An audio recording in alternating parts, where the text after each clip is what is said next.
Good morning and welcome to all of you. Bon matin et bienvenue. Jalasi weli itsipuk. I would like to begin by acknowledging that we are in Mi'kma'ki, the ancestral and unceded territory of the Mi'kmaq people. My name is Allison Smith, and I am the co-chair of the Pride Nova Scotia Government Employee Network. Our network's role is to foster supportive and inclusive workplaces for 2S LGBTQ+ employees of the province of Nova Scotia and those who are served by our various departments. This is my third year co-chairing our network and offering remarks at a Pride flag raising ceremony. It is truly a privilege and a joy to be here once again with you in the spirit of celebration and reflection. When I was thinking about what I wanted to say to you this morning, I spent some time reflecting on a repeated pattern in my remarks from the previous years. Each year I, and we collectively as a 2S LGBTQ+ community, frame our Pride remarks in terms of two polarities, two far apart points on a connected horizon. During Pride season, we seem always to talk about how far we've come, and we also talk about how far we have yet to go. And it is only right to do so. As a community, we have learned well the art of celebrating while also holding space for grief and pain. These two poles intrigue me because our 2S LGBTQ+ community is one that is deeply resistant to binaries. We resist binaries. We know that gender isn't a simple binary, but a complex spectrum, an ever-growing rainbow of beautiful and valid identities. And yet, despite this resistance to binaries, at this time of year, we are marked by the historical and very real necessity of a binary of joy and grief, a binary of celebration and reflection. Because the reality is that we are still living in an era in which discrimination against 2S LGBTQ+ people is normal and normalized, both close to home and around the world. And so, for the time being at least, this binary is one to keep. Today we celebrate how far we have come, but we also acknowledge how far we have yet to go to ensure that human rights and dignity are realized for all members of our rainbow community. Our community is defined by pride, but so too do we have its dark shadow, which is shame. We have love, but we also have rejection, which is evidenced in the disproportionately high rates of 2S LGBTQ+ youth homelessness. We have pride parades with their beautiful range of colors, but we also have closets and in some parts of the world, prison cells. We have love, but we also have fear, and not only in far-off places, but also places close to home, and in places so simple and seemingly benign as a washroom down the hall. Canadian statistics suggest that 70% of trans individuals have faced some kind of harassment in a public washroom, and that 57% have actively avoided using public restrooms for this reason. And the truth is that we still live in a world in which violence towards trans and non-binary people, and in particular trans and non-binary people of color, seems to be reaching higher rates each year.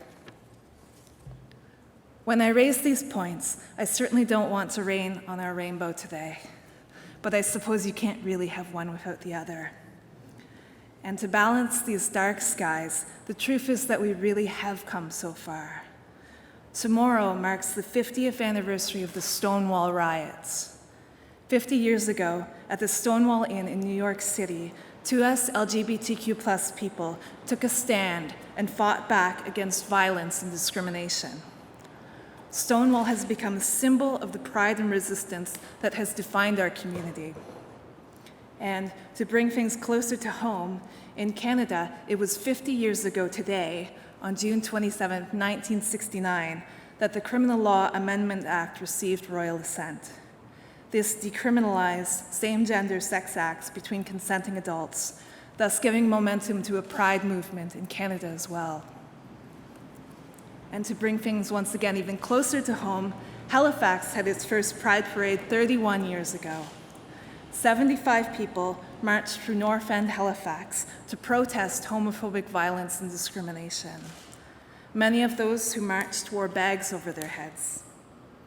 Our Pride celebrations in Nova Scotia have grown so much since then, but we still honor this history and the incredible work of those activists whose bravery made Nova Scotia safer and more inclusive.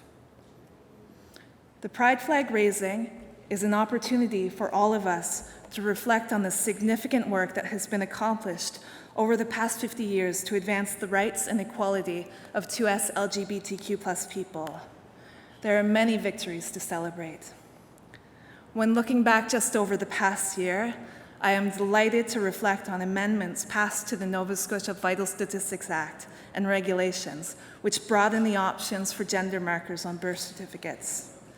In recognition of the full spectrum of gender, as of July 9th of this year, Nova Scotians will be able to access not just an M or F gender marker on their birth certificates, but will also have the option of a gender-neutral X or the option of not displaying their gender at all. Additionally, Nova Scotians of the age of majority who wish to update their gender marker will no longer have to provide a letter of support from a medical professional, but will be able to self-declare. These are exciting, forward-thinking developments that help ensure the dignity, safety, and human rights of all Nova Scotians. Raising the Pride flag and Trans Pride flag is an important and visible symbol of the commitment of the Nova Scotia Public Service to ensuring safe, inclusive spaces in which we can all be treated with dignity and feel proud of all aspects of who we are. This year, in addition to Halifax, the Nova Scotia government is once again displaying Pride flags inside 7 provincial buildings across the province.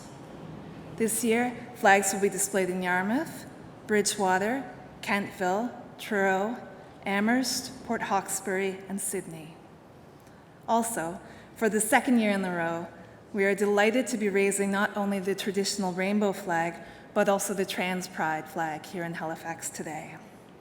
We will first raise the rainbow flag here in the courtyard of Province House, and then we'll walk down to the waterfront, where we will raise both the Trans Pride and rainbow flags, where they will stay throughout Pride season. Thank you all for being with us today and celebrating pride and diversity across government.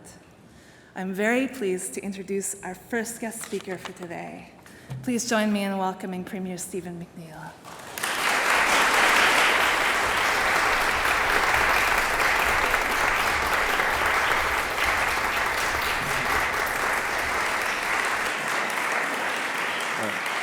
Thank you very much, Alison. Wonderful remarks. I feel like it should stop right now. You were wonderful and eloquent and said so much that the rest of us are feeling. Thank you for your commitment to ensuring not only today, but indeed every day of the year that we continue to be an inclusive workplace and inclusive province. So on behalf of everyone, thank you.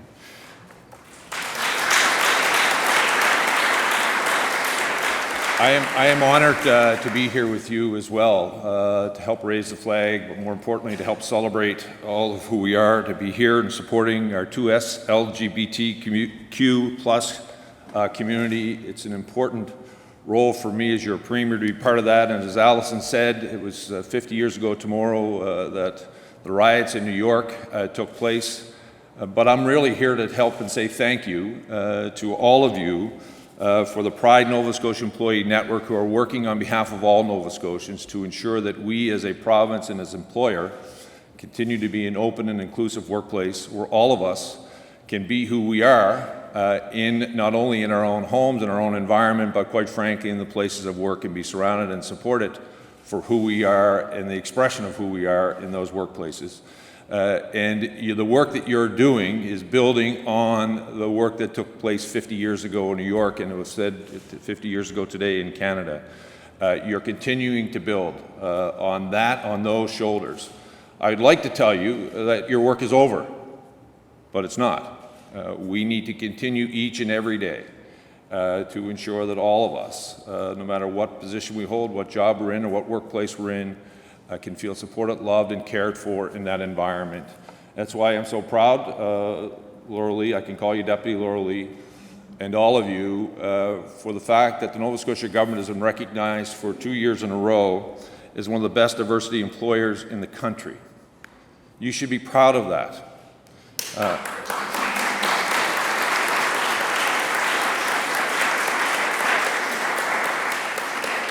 It hasn't been without your hard work, though. Let me tell you, Laura Lee, your leadership is critical, is an important part of that. I am proud of the public service in Nova Scotia each and every day. Nova Scotians rely on you. I always say this, on our good days, we don't need any help.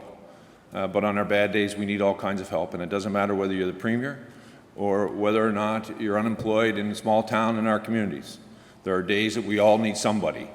And very often, that somebody is the public service. And the fact that the public service reflects who we are as a population is critical. And the fact that those who work in the public service can express who they are, openly and fully who they are, is an important signal to the population of our province, to young men and women, to boys and girls, to families, whether you're in small town Nova Scotia or in the big city here. So thank you for continuing to show your leadership about what a workplace should look like in this province. You are leading the way, and the private sector will join you as we continue to make improvements in ensuring that the workplaces reflects our reality of today. I am thrilled and thank you for being here, and I want to end with this. Anything that I can do to help make our workplaces more inclusive, more open, more caring, more loving is what I will do. Some of you may be surprised. You only see me on TV, and I look too stern on TV. I'm actually much more gentler and kinder than the television set makes me out to be. I even cry once in a while and at the wrong times, but because it's important for me. And many of you know I'm from a very large family. We have a large network. The next grandchild being born will be the 100th descendant of my parents. And he or she is due soon. Number 100 will arrive. So you can imagine, in that 100, we reflect our entire society. We're all very different. We all have different hopes and dreams. We all love differently. We all want to be loved differently. That family that I come from, I want that family the same as I want your families to be able to see themselves reflected in who we are. So I work very hard to make sure that we have gender parity on the bench, make sure that somebody from the LGBT community is represented on the family court bench in the province of Nova Scotia. So why we see more African Nova Scotians sitting on the bench in Nova Scotia. So why we see a Mi'kmaq woman sitting on the bench in Nova Scotia. Our institutions that are important to us need to reflect who we are. And that same way means they need to reflect on how we love and how we want to be loved and who we want to love. And it needs to be critical. And I think the Prime Minister said it best in Toronto recently when he said, be proud of who you are, love who you want to love, and know that we will always stand with you as Canadians. And I can say this to you, I will always stand with you for equal rights, for an open and inclusive province as your Premier.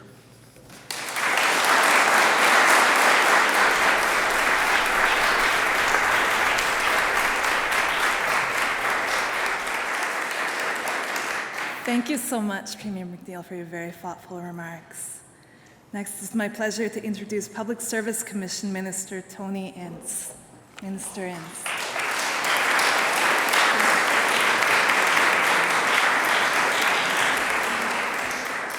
Good morning, everyone. Oh, come on. Really? It's Pride Day. Good morning. Good morning. That's better. It's an honor to join you today as we raise the Pride flag. As Minister of the Public Service Commission, I believe our workplace must be safe, inclusive, and value everyone fully and equitably. We are stronger as a community and as a province when we have a diverse and inclusive public service. I'm very proud of our employees and the work we're doing. We have always said that we want to do more and do better. Culture change is a process, and we remain committed to becoming a more equitable, diverse, and inclusive public service. We have employees like many of you as part of the Pride Nova Scotia Employee Network who are engaged and ready to keep us moving in the right direction. Your dedication and work is due, and you are key to the work that we are doing. While 2S LGBTQ+ people have won the right to be treated with dignity and fairness under the law, there is still a lot of work to do, as Allison said, and it needs to be done. We need to create safe places and respectful places for all of us to thrive and provide. I am committed, as is the Premier. I am committed to doing my part to helping to make that shift in our workplace culture, to keeping an open mind, to having the right attitude, and to learning as much as I can. And I hope you will too. As we raise the Pride flag, we invite you to take time to celebrate Pride and the diversity of our province. Reflect on the real meaning of the flag and what it represents. I want to thank you for supporting diversity and inclusion in our province. Also, thank you for supporting the 2S LGBTQ community within our province of Nova Scotia. I'd like to end with one little thing, and I was told to keep it short because my boss has to go someplace, but you know, I've got to say something. And the one thing I will say is, as I was reflecting and looking at coming here today, I started reflecting on my own community, the African Nova Scotian community. It's a community that has had many challenges, but it is a community from my memory that has always been welcoming from all levels.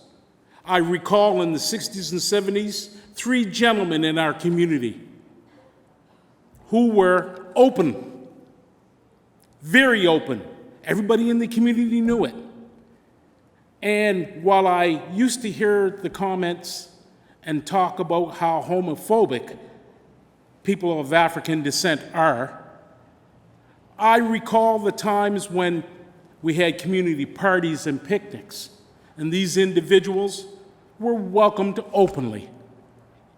So, in that, I just wanted to say that I'd like to stop the belief and the stigma that the African Nova Scotian community or people of African descent are very homophobic, because that is not true. Enjoy the day.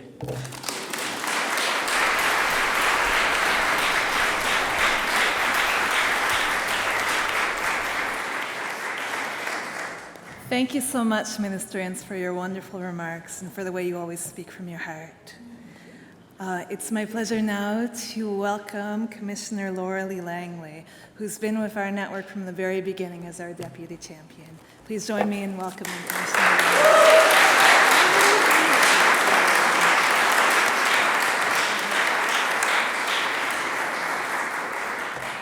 Thank you so much, Allison. Wow, what a treat when I look out and just see this room with standing room only and people spilling over into the halls. And I do say this every year, that we started with 12 people around a lunch table. And look at us now, and how proud I am to stand with all of you and as ally and as your friend. Our boss does have a place to go, and he does want to be part of this, so I won't. I'll cut my remarks to a quarter.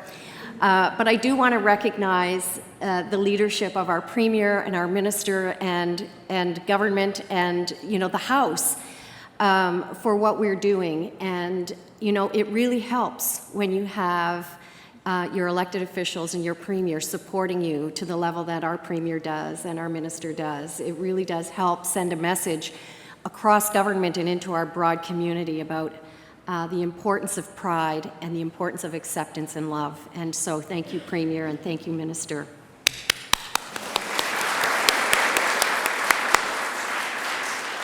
So I will keep it brief. I do want to thank Alison and Ian Mullen, the co-chairs of our Pride Network, but I especially want to thank you, Alison, today. I get emotional every year at this event, but your remarks touched me deeply, and I'm sure that they did everybody in the room. Your mindfulness and your reflection on the reality of what it is that you and people in the community face every single day.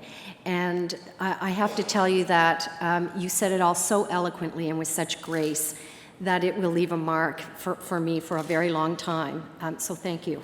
Thank you very much.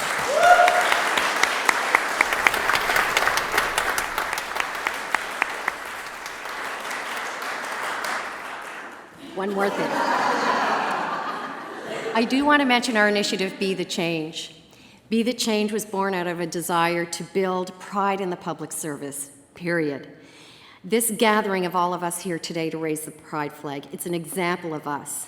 It's an example of being the change, showing up to listen, showing up to show our support, and it shows what we can do when we stand together to change cultures and to change the way we think about ourselves, the way we think about one another, and the way we represent ourselves in public service.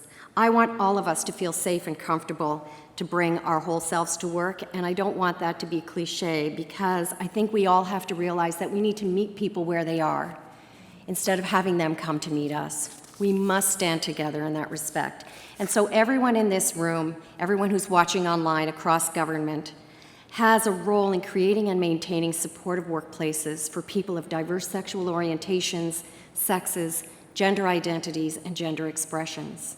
And I don't want it to just be today or just be Pride season. We have to do it and think about it every single day. And so this is a day that we put a spotlight on it, we focus on it, but let me reassure you, it's something that I think about every day, every week, all the time, as I think about creating an environment where public servants can stand with one another, be proud, put the picture on their desk of their partner or their loved one, and not worry about what others will say. And until we have that across the public service, I won't be satisfied. I do want to say that our Pride Network represents 160 folks and their allies, and we have 10,000-ish public servants.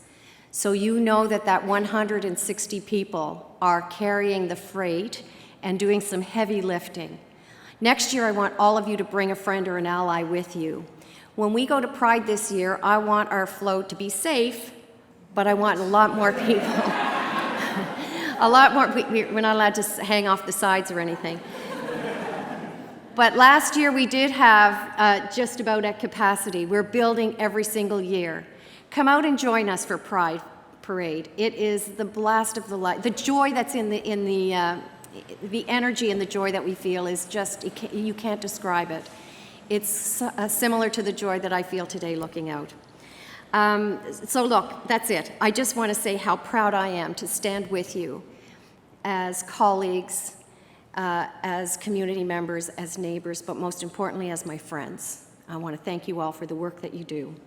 Now the business of the day is the flag raising. So we're going to head downstairs into the courtyard and start the flag raising right away. Usually a little congestion going outside, so I can ask you to exit Province House through the back door just at the top of the stairs, and you can just walk around to the courtyard so we don't have that congestion. And once that flag has been raised outside, we're going to have Vandal donuts. I hope we have enough. It doesn't matter. You know how delicious they are. And then we'll go down to the waterfront around noontime to raise the other flag. So thank you all so much, and hey, let's be loud and proud together. Alison?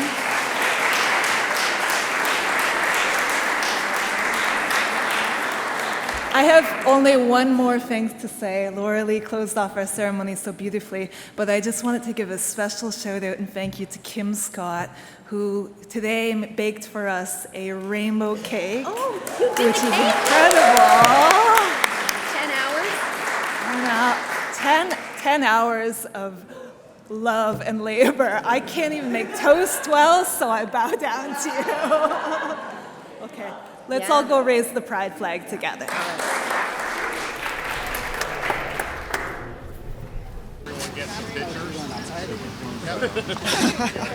think it's our first time doing I this. tell you, right? On the waterfront, we'll probably get a little bit of a breeze.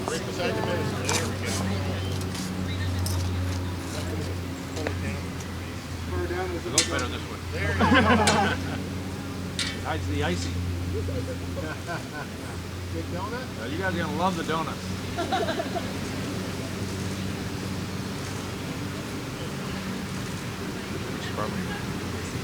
Yeah. Ready?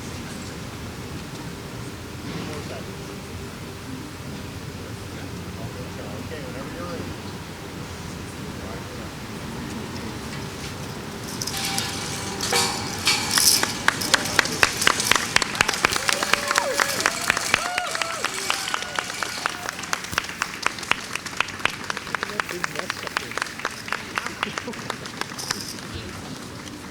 Well, thank you so much for being here today. Thank you for everything.